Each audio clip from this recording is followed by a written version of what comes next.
All right, let's get going. This is the briefing with the Admiral for stardate -268302.6, and I am the Admiral in question, Admiral Owen Swart, Commanding Officer of the USS Dauntless. And today we're doing things a little differently. I'm not currently live on YouTube.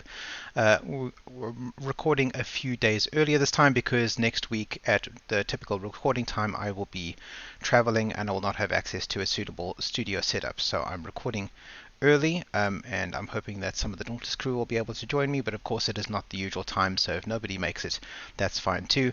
I hope you all enjoy this after the fact, and let me know if you have any comments or questions in the comments sections. Alright, so today's topic is Starfleet International, as I've promised several times before. But before we get onto that, I just want to respond to some feedback that we had by laying some important groundwork, some sort of context. So I mentioned back in the very first episode that Star Trek fans are sometimes accused of believing that Star Trek is real, which of course is nonsense.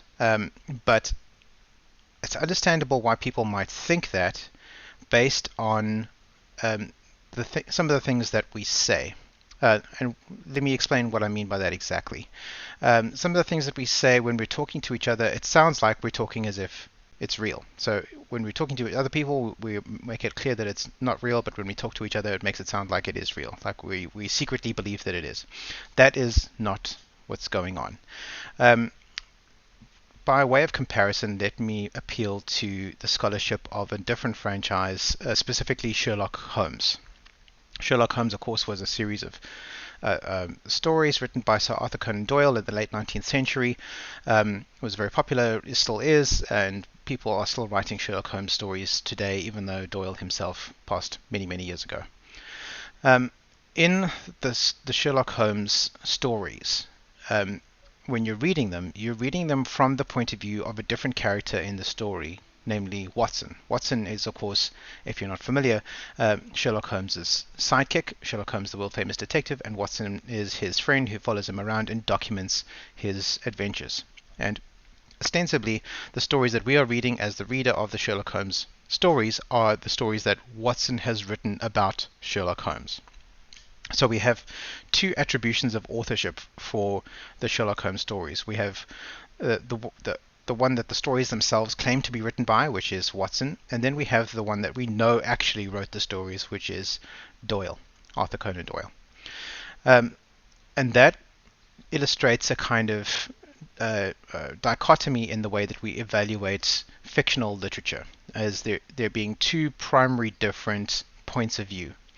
On the one hand, you have Doyle's point of view, where he's looking at this fictional universe. It is an entire universe, even though we're only interested in a small part of it.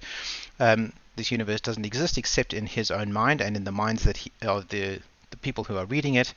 Doyle is looking at that story from the outside. But we can also, through suspension of disbelief, we can put ourselves in the mind of Watson, who is a person who inhabits that fictional universe, and we can look at that universe from the inside out. So we know that Sherlock Holmes is not a real person from Doyle's point of view, but from Watson's point of view, he is very much a real person. Hence the dichotomy between the Doylean point of view and the Watsonian point of view. Doylean is external, Watsonian is internal. Now we can evaluate just about any fictional canon from that same dichotomy, including Star Trek. So from Star Trek, we can evaluate from the Doylean point of view. It is a science fiction franchise of multiple series and films, and we can really enjoy it for what it is, but then also we can enjoy it from the Watsonian point of view in that we can temporarily suspend disbelief and look at the Star Trek universe from the inside. As Star Trek fans, you can imagine that we spend quite a lot of time thinking about Star Trek from both points of view, both Doylean and Watsonian. So much so that we often engage in a practice that I call Star Trek apologetics, which is a term I borrowed from religious scholars, which is an intellectual exercise whereby I like to try and reconcile apparent inconsistencies within the Star Trek canon with each other. So how do we explain how this fact over here seems to contradict this fact over here, and how do we make that work together? We apply a logical process called Star Trek apologetics. And this is something I've been doing for a very, very long time, so much so that I kind of almost do it without thinking. So what has happened, I've caught myself doing it a few times in previous videos, and I will definitely do it again, is that I seamlessly switch from a Doylean to a Watsonian point of view and back again, sometimes mid-sentence, even more than once, without noticing that I'm doing that. So if that has caused you any confusion, I apologize for that, and I apologize for doing so again in future. But try to remember that if I'm ever talking as if something in the Star Trek universe is a real thing, that I'm speaking from a Watsonian point of view. And when I'm talking about Star Trek as a canon of work, as a piece of literature, I'm talking from a Doylean point of view. This, of course, leads to some complications when here in the real world we have borrowed some terminology and other thematic elements from the fictional world of Star Trek. So coming back to today's topic of Starfleet, there is of course a Starfleet in the fictional universe of Star Trek, the Federation Starfleet. But then there's also an institution called Starfleet here in the real world, Starfleet International. From the Doylean point of view, the fake Starfleet is the Federation Starfleet, and the real Starfleet is Starfleet International. But from the Watsonian point of view, the only real Starfleet is the Federation Starfleet, and Starfleet International doesn't even exist. It's not a thing. So we have to be careful about how we use our terminology, and I will occasionally refer to the wrong Starfleet as being the real Starfleet, but that's simply because I'm looking at it from from the other point of view, whether it be Watsonian or Doylean, as it may be in the given context. So please forgive me for slip-ups like that will inevitably occur in future, as they have in past, and try to remember that there are these two competing points of view whenever we're evaluating a body of work like Star Trek. Alright, so let's move on to today's topic.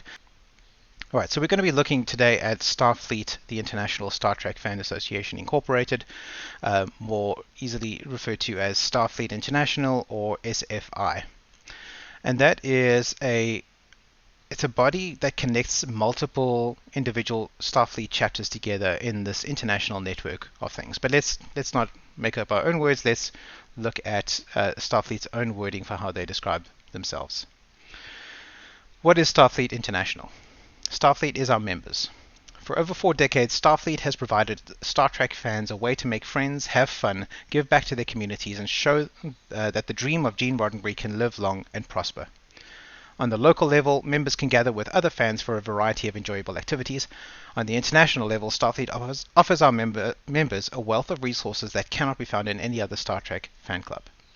In addition to a great set of membership materials and our regularly published newsletter, Starfleet offers members the chance to get involved with Starfleet Academy, the Starfleet Marine Corps, the Department of Technical Services, and much, much more. We even have a group of academic monetary scholarships that are awarded to deserving Starfleet members each year.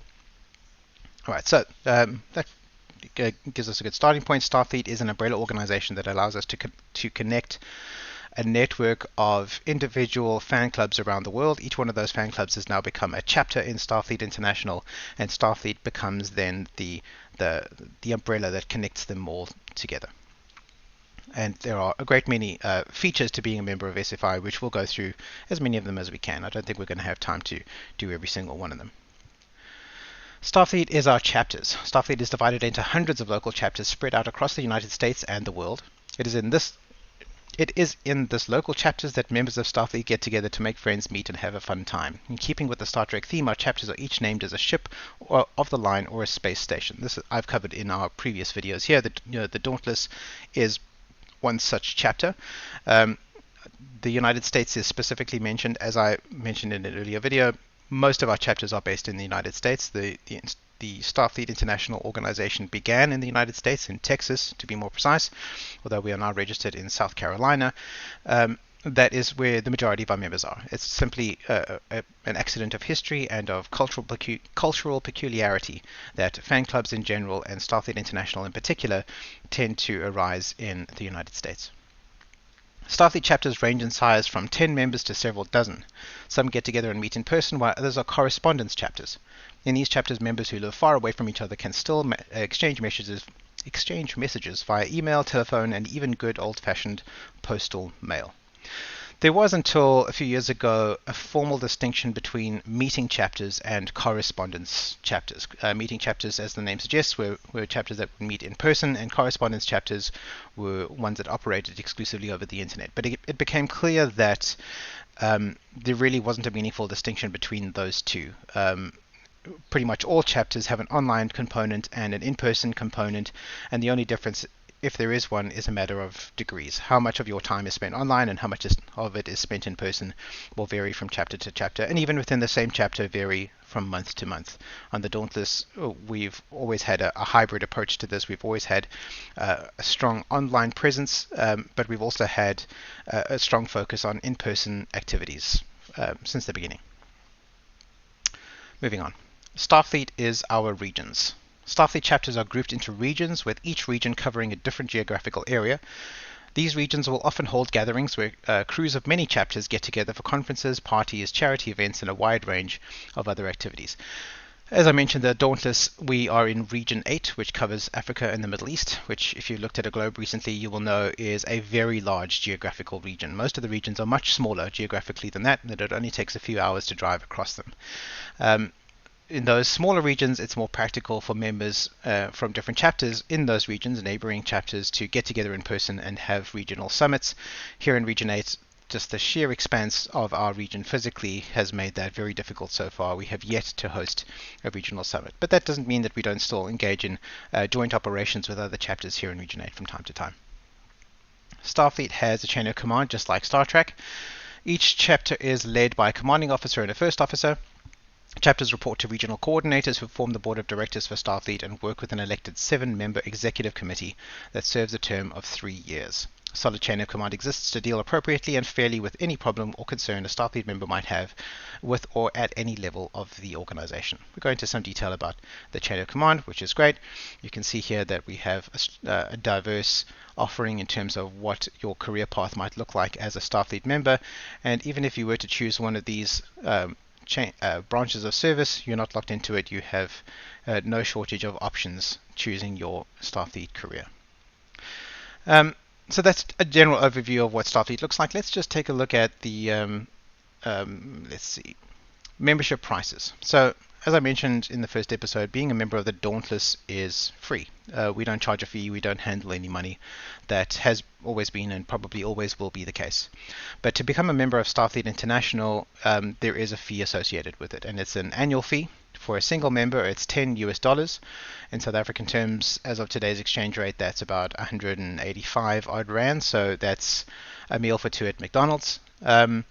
If you decide to go for a family membership, then that eases up the individual cost significantly. So if you have people in your life that you would like to join Starfleet with, who you consider part of your family, you can club together and get a family membership. So a family of 2, instead of being $20, is $14. Family of 3, instead of 30, is 17, and so on, all the way up to 6 members on a single family membership.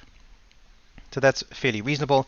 Even if you are a student or a pensioner, less than 200 Rand a year is probably manageable for you. All right, what is included in your SFI membership? So you have the explicit things that are included are your membership card, which is, although these used to be shipped out in paper form, that became prohibitively expensive, and now you are sent your membership card as a PDF that you can have printed at your local print shop, Postnet or whatever, relatively inexpensive, and you can choose the quality at which it is printed, which is nice. You can then carry it in your wallet, and there's an old tradition whereby if you have multiple SFI members sitting around a table at a bar or restaurant, you pull out your membership card, you slap it down on the table. Whoever is the last one to slap down their SFI membership card has to buy the next round. You also get a membership certificate. I've got some lovely certificates. They're not on the wall behind me, but they're over there. I'm not going to turn my camera right now. There's some beautifully designed certificates. You get a new one every year.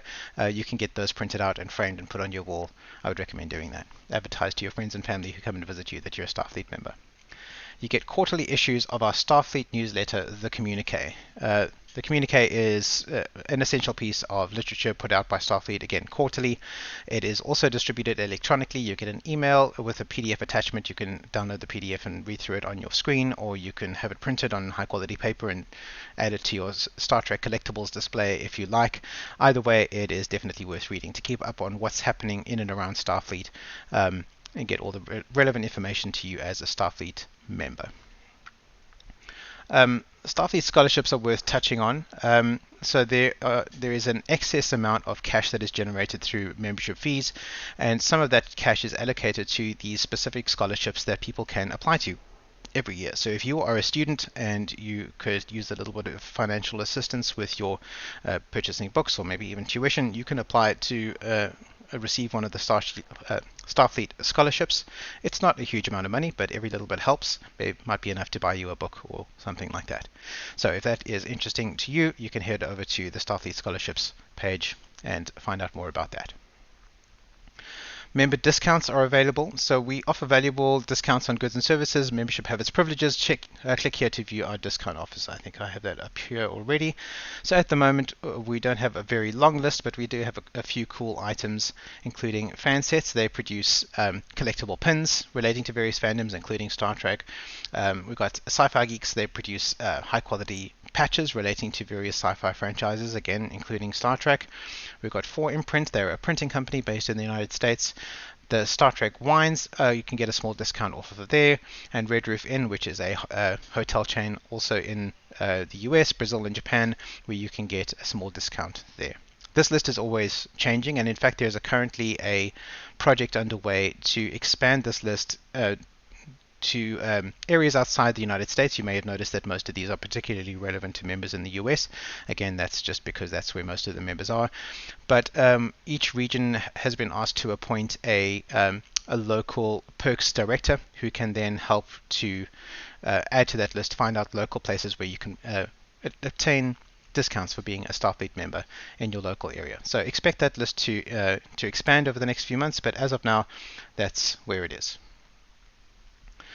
All right, let's move on to the Members Hub. So we've got some things here. No, this is a boring page, but one thing that is important here is that we can get to the membership handbook. So this is a manual that is published every few years. This is the current version of it, which it contains all the most important information that you might need about your Starfleet membership. So it gives a detailed explanation of there we go. Gives a detailed explanation of what Starfleet is, how the organizational structure fits together, how things like regional coordinator elections happen, how Commander Starfleet elections happen, and all that kind of thing. Very, very important. And in fact, once we get to the Academy, I'll tell you a bit more about that. But this will be a piece of information and a document that features in many, many Academy exams that are relevant to your studies. In fact, I think that's next on the list. So let's go to Educational Services. Here it is. Educational Services includes the two Starfleet Academies, which is Starfleet Academy itself and the Starfleet Marine Corps Academy. I will talk about the Marine Corps in a bit as well, but these are two separate educational institutions, both of which are internal to Starfleet, and they both fall under Educational Services. This is our internal training institution, which allows us to learn about things that are relevant to Starfleet membership. I'm not going to click through into the actual Academy site because there are personal contact details in there, and that would be a violation of privacy regulations, but I can tell you a little bit about it. There are hundreds of courses available at Starfleet Academy, some of which are relevant specifically to SFI membership. As I mentioned, we have the Officers Training School and the Officers Command College, which are both important to study if you want to become part of chapter leadership or to hold any leadership position within Starfleet International, whether at chapter level or regional or fleet level. We also have the SFDPP, the Starfleet Data Privacy Policy exams, which also has become mandatory for a lot of those positions. Then we have a lot of courses about Star Trek, various different aspects of Star Trek, looking at it from a security point of view, or a medical point of view, or a biological point of view, or just a literary point of view. Star Trek from all points of view, very, very interesting. We also have general courses that are about other random things. A year or so ago, I went through the entire catalog of James Bond courses, watching a movie and then doing the course on each movie one by one, just for the fun of it. And that's what most of the courses in the Academy are. They're just for fun. But there are also some more serious courses, especially in the Starfleet Marine Corps Academy side. We have a division that deals with professional development, which I think is some of my favorite courses in the entire Academy. They're really, really useful in terms of life skills, how to improve yourself professionally, how to present yourself in the world as a professional. Very useful and valuable information. So all of that is available for free to all SFI members. You don't have to pay for any of the courses. You can just do as many of them as you like. The only time you might have to pay is if you want them to send you a printed certificate, but that's not necessary. You can just take your PDF certificate and have it printed and mount it on your wall if you want to. But be warned, you're going to run out of wall space if you're going to print out every certificate from the Academy, because as I mentioned, there are hundreds of courses available. All right, moving on to the next one. So we also have a quartermaster store. So when it comes to uniforms and things like that, most of these uniforms can be purchased from third-party licensed manufacturers. Some of them are a little bit more obscure, like mine being the Admiral's uniform is not always that easy to find, and you can go to a professional tailor or seamstress or somebody like that to have it manufactured, which is what I had to do with my uniform. But the bits and pieces like the com badge and the rank insignia, that kind of thing, those can usually be bought online. But there are a few items that can be very difficult to find online or are unique to SFI membership, and for the purposes of those things we have the Quartermaster store, which you can come and buy some of those items. So some of them are just regular collectible items relevant to Starfleet membership, and some of them are, for example, uniform items. Let's click through to those. Where do we have those? Is it Fleet Products? There we go, uniform items. There's a com badge. It's a rank pip. This one is quite new actually, the new Starfleet com badge. I've been meaning to pick one of these up myself. So this is a special com badge that is a unique design to Starfleet International. It was only announced a few months ago at our international conference. There we go. So as you can see, it's quite a beautiful badge, and it's a specific design for Starfleet International. So it includes the Delta, it includes the little starship, and has the word Starfleet on it. I'm told that we will receive upgradable tokens that we can use to add onto the design of the badge in future, but for now this is the basic badge that we can purchase, and then you can wear that with your uniform instead of the canon Starfleet badge. So here's some examples of some of the modified versions that are likely to become available in future. So that's very cool, and that's the kind of thing you can expect to find in the Quartermaster store. Also merch, things like t-shirts, hats, patches, bags, that kind of thing is available there. Another important aspect to Starfleet International is auxiliary services. So a way of thinking about auxiliaries is that these are special interest groups or clubs within a club. So if you have a particular interest that you share with a great number of other Starfleet members, then you might be able to find a special interest group that deals with that particular interest. Probably the biggest and best known one is the Starfleet Marine Corps. The Marine Corps is a well-established institution within Starfleet International. It started off as a separate organization and was incorporated into Starfleet some years ago. Let me use their words to explain what they are. The SFMC is a branch of Starfleet, the International Star Trek Fan Association Incorporated, that falls under the purview of the Vice Commander Starfleet. Having been in operation going on 30 years and having almost 900 members, that Starfleet Marine Corps is also one of the largest continually operating military-themed Star Trek groups in existence.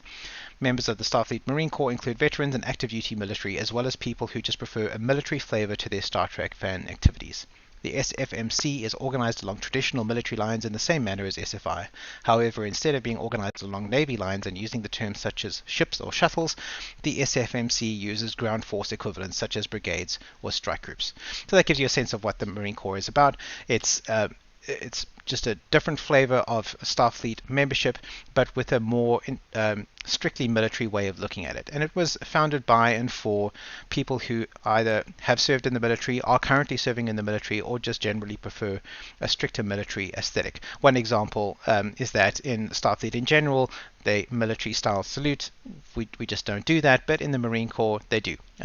They will stand at attention, they will do honor guards, things like that. It's really great. I've been what we call a Marine Reserve for most of my career, and I've enjoyed my time with the Marine Corps. We don't currently have any embedded Marines. We don't have an embedded Marine unit here on the Dauntless, but if that is something that you're interested in, then perhaps we could look at getting one going again in the future. Another auxiliary, another popular one, is pet Fleet. Pet Fleet is a way that you can include your beloved animal companions in your Starfleet experience. It's possible to register your pets or other animals with Pet Fleet. They receive their own pet clearance code, and they can be considered part of your chapter in a meaningful way. It's free to SFI members. You don't have to pay extra for your pets to join. In fact, please don't sign up your pets under family memberships because they are not able to vote, and most of them are not old enough to vote in the elections. So please, if you have non-human pets in your household, rather include them under Pet Fleet rather than in your SFI membership. Pet Fleet has a lot of cool stuff going on. They have their own newsletter, they've got their own awards service, they've got their own step challenges. It's a lot of fun in Pet Fleet. It's something that I've been fairly involved in from time to time as well. All right, another one is Starfleet Sciences. These ones have been around for quite a long time. As the name suggests, Starfleet Sciences is interested in science. They are primarily focused around the study of science, promoting the study of science and the endeavor of science by sharing science news, science resources within STARFLEET International, and also thinking about how science is represented within the fictional Star Trek. And that's a fun thing to do. So anybody who has a scientific inclination might be interested in joining the Science Auxiliary. Then we have the Corps of Engineers. This one's relatively new, but they have been very active over the last couple of years. The Corps of Engineers, well, let me use their words. The mission of the Starfleet Corps of Engineers is simple. We serve as an advisor, assist in production, and act as a resource for the members throughout Starfleet. We are the doers and makers of Starfleet. Need a new logo for your ship? Talk to us. Looking for help with your chapter website? Talk to us. We have several departments that specialize in graphics, 3D printing, costuming, and even have an AV department that can assist if you need it. Talk to us. Unlike other auxiliaries, we don't run competitions or challenges. We are there to serve the fleet. If you request it, we can help. They have been an invaluable resource to our chapter and to plenty of others over the last couple of years, and they've been doing really, really well. You may have noticed that these websites all have a beautiful, consistent branding element to them. That is the work of the Corps of Engineers. These beautiful logos, you can see there's a watermark of it in the background there. That also is the work of the Corps of Engineers. Really, really good work, and I'm excited to see what else they produce over the coming years. So if you are a doer or a maker, the Corps of Engineers is a good place for you to do some service. Another example is Starfleet Medical. Similar to Starfleet Sciences, Medical is about people who have an interest in medical matters or interested in medical education. They have internal challenges and educational facilities set up, and if you are a medical officer on your chapter, or even if you just have a passing interest in medical, Starfleet Medical provides a cool communication layer and community there. There's also Starfleet Special Operations, which is similar in structure to the Marine Corps. They also have their own set of ranks. They have their own sets of uniforms. Spec Ops is a bit more role-playing than real-life activities, but that is their function within Starfleet International. All right, so I do have a few questions that have come through from Chief Kotze. He was kind enough to submit them beforehand, and I thought that they would be useful to help frame the discussion and make sure that I haven't forgotten anything important. So the first question is, are there student membership discounts? No, there are not. So in the membership costs, let's go through to that page again. Where was that? I might have closed it already. It's fine. So we saw the pricing model starts off at $10, which is really not that much money, and each additional person added to a family membership, it goes up by a relatively small amount. So although 200 Rand might be a fair amount of cash for a student to cough up on any given day, over a year, 200 bucks is really not that much. Even students should be able to afford 200 Rand a year. Next question. If I become a paying member, what is expected of me? So that is an interesting question. So this boils down to, and this is covered in the membership handbook, we have a list of Starfleet membership rights and responsibilities. So rights are things like you have the right to vote in the Starfleet general elections, in special elections, in corporate documents. You have the right to receive membership materials that you've paid for, to receive the communique, all of those kinds of things. You have a right to participate in any level of Starfleet, that kind of thing. In terms of responsibilities, as in what is expected of me, these are more related to a code of conduct, I think might be the best way to describe it, but we can go through those. So, a member's first duty is to the truth. To behave in a manner that brings credit to Starfleet, their region, their chapter, and themselves. To be resolute in the performance of their duty and comply with Starfleet's Articles of Incorporation, bylaws, membership handbook, other various handbooks, electronic mailing list rules, summit conference rules, meeting rules, etc. To strive for impartiality and fairness in judgment and disqualify themselves from decisions where their judgment may be compromised. Always show courtesy to fellow members. Seek out both sides of a dispute and act on fact, not innuendo. To cooperate in a timely manner with the Inspector General or their appropriate designated deputy for any official investigations. Neither to advocate for nor promote actions that would obviously bring harm to, degrade, insult, shame, or hurt the name of Starfleet. To renew their membership in a timely manner before it expires. So, as I mentioned, these are the responsibilities that you have. Nothing else is really expected of you from Starfleet International other than to behave yourself and be a decent and hardworking member of the team.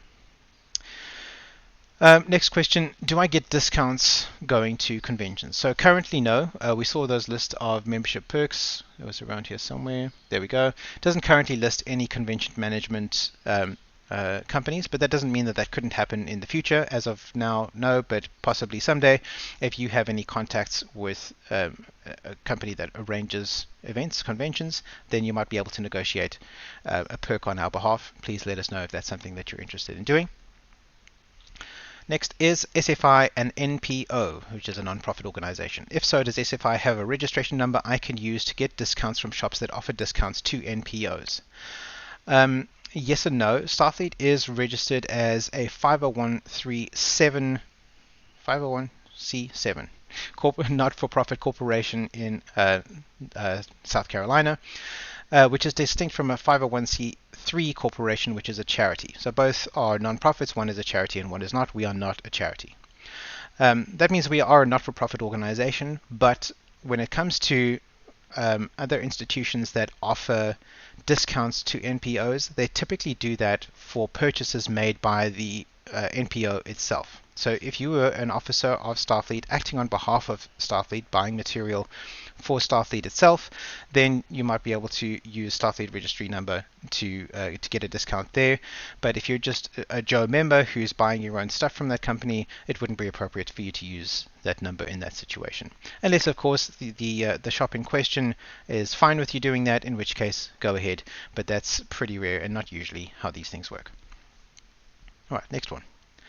The perks and discounts are not available in a region or country I reside in. Are there any other types of perks my SFI membership is relevant for? So as I mentioned, that is a factor of history and geography, that most of the perks are relevant mostly in the United States. There are some online retail outlets that we can get a small discount from, and that's great. But here out in Region 8, we're going to have to find our own perks. So if you have any ideas for institutions that might be interested in offering perks to SFI members, please let us know. We can look at adding that to the list. Next, I do not want to be serving on a ship, but would like to be a member and have access to the academy. Is that possible? So it's a little bit out of scope for this video specifically, because here we're looking at life on the Dauntless and the Dauntless's perspective on Starfleet International. If you're on the Dauntless, you are on a chapter. But that said, it is theoretically possible to be a member of SFI without belonging to a specific chapter. That's what we would call an unassigned member. And you would have access to all of the usual things like the academy and the auxiliaries and that kind of thing. But it's a mystery why you would want to do that, because the chapter experience is kind of the core of what makes Starfleet, and the rest of it is cream on top of that. Without the chapter experience, the rest of it would kind of be pretty empty, and I don't really get it. I do know of a couple of people who've chosen to leave their chapters and remain unassigned, but they typically do that when they are dissatisfied with the Starfleet experience and they're on their way out. Somebody who's enjoying the Starfleet experience is usually doing so primarily from a chapter point of view, and then adding on the various auxiliaries and the academy to that experience. So that's not really how it's done, but it can be done that way. Next question. I live in a region, country, or town that shows extremely little interest in Star Trek. So mostly I'm alone and far from the nearest chapter. What does SFI offer to make me feel included while being secluded? That was my experience early in my career. I was one of only a handful of Star Trek fans that I knew of, and I was the only one who was interested in being a member of SFI. I was able to reach out and become a member by remote of a chapter based in Region 7, I think it was, back in the time, the USS Malvern.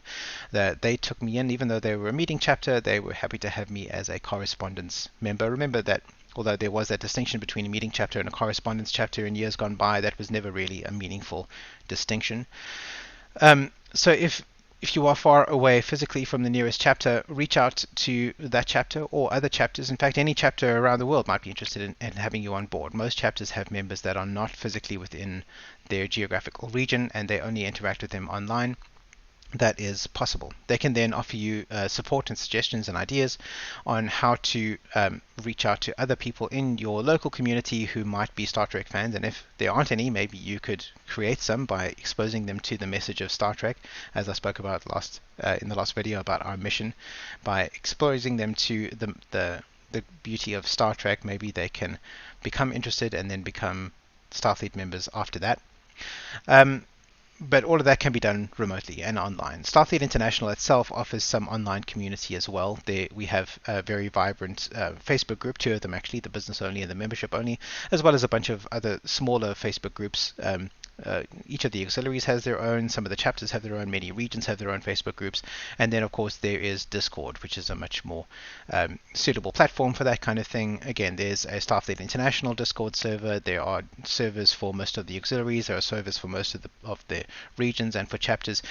A lot of regions and chapters are happy to accept you if you are a member of SFI, even if you are not a member of their region or chapter. They will welcome you to their Discord server, so you're welcome to have a chat with them there if you feel so inclined. That is not uncommon in Starfleet. So there is a great deal for you to do as a member who might be isolated from other members physically.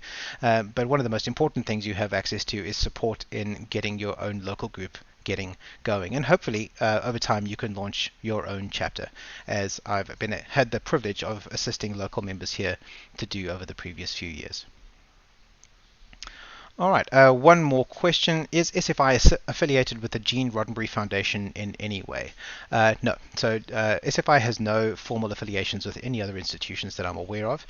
That said, we do collaborate with other institutions from time to time. We might have a particular fundraising project or something like that where we will work together towards a particular project, but generally speaking, we don't have any ongoing lasting affiliations with any other institutions that I'm aware of. It would be nice to work with the Gene Roddenberry Foundation in future. I'm pretty sure we've done a couple of things with them in the past, if I remember correctly. I don't recall the details, but it certainly sounds familiar, and I wouldn't be surprised if we do so again in future, and I'm looking forward to seeing those things happening. All right, I think we've talked about a lot about Starfleet International. Remember that as a Dauntless member, you are not required to sign up for Starfleet International, but it is a good idea for all of the reasons that I've just enumerated. I highly recommend it. It is eminently affordable, even for South Africans, and it's something that you should all strongly consider doing. If there are no further questions, thank you, Chief Kotza. I'm glad I was able to get through all your questions. I think we're going to call it a day for now. Thanks, everybody, and SWAT out.